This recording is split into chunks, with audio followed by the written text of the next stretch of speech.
Hi, welcome to Conscious Living.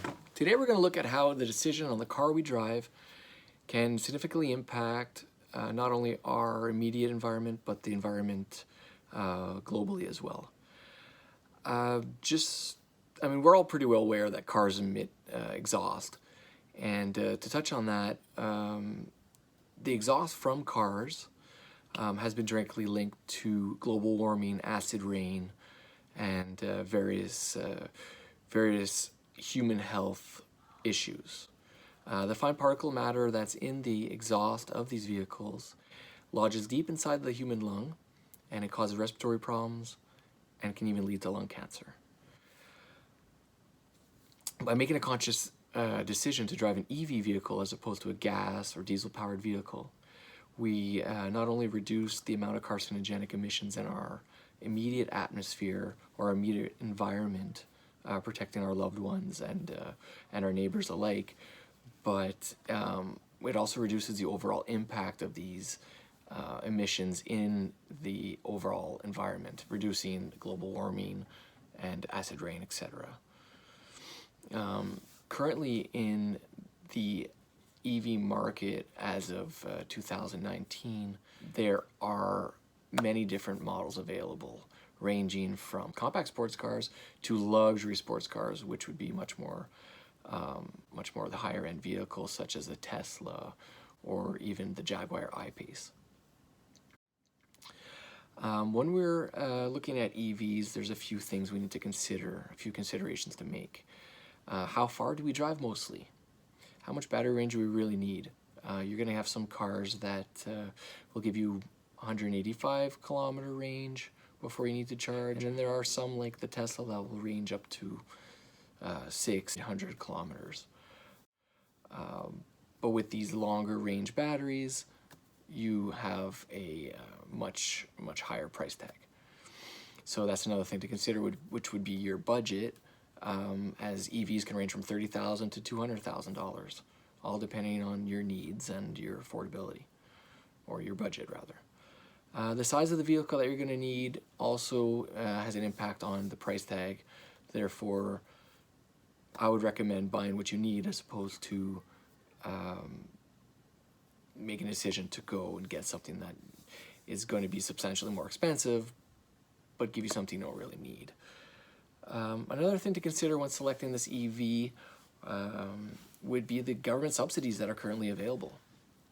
The Quebec government offers an $8,000 incentive for cars under $75,000, and the federal government also gives you an additional $5,000 for cars under $75,000. So that's something to consider when you're looking at the car that you're going to purchase, as opposed to going to get a high-end Tesla. If you can get, let's say, a Chevy Bolt, you might be better off with the Chevy Bolt, considering they'll give you $13,000 off the price tag, whereas with the Tesla you will get possibly the $8,000, but that would be it.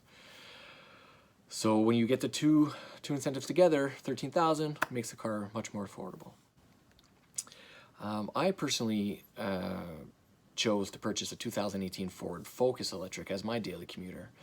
This EV provides 185 kilometer range, which is more than enough to go back and forth to work and even take the kids to hockey after work, or pick up the groceries, just the evening activities.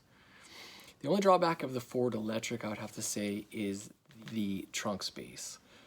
It has a reduced trunk space due to where the battery is located,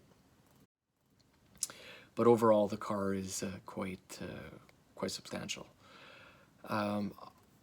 Although that inconvenience is quickly forgiven when you look at the advantages of driving a green car, which are many, and mostly rewarded with the savings of gas price, and also you're rewarded with the price of time.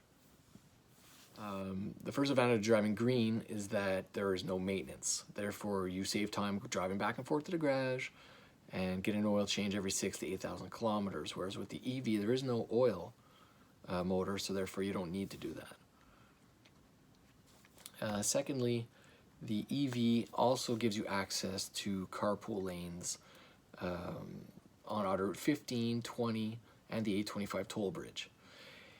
in my regular life, this saves me 30 minutes a day by not sitting in traffic on the Auto Route 15 North coming home from work.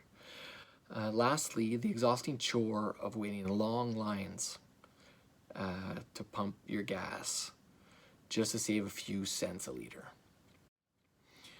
We've all been there with our gas cars looking for the best price as the price keeps skyrocketing from $1 to $1.50, just looking for the best alternative. There's even been applications created, Gas Buddy, and so on and so forth, whereas with an EV, there's absolutely no need for any of this bargain shopping for gas. And the last thing you want to do on a cold winter night is pump gas. As an EV owner, you simply need to pull into your garage, plug in, and go inside and do the things that are most important. Spend time with your family and your loved ones. Hey kids, I'm home early! Daddy! Yeah! Well, I hope this video has made you reflect and given you a little more insight on the EVs and helps you in your conscious living initiative. I hope that helps you in your quest for a much more conscious life. Thank you. Bye-bye.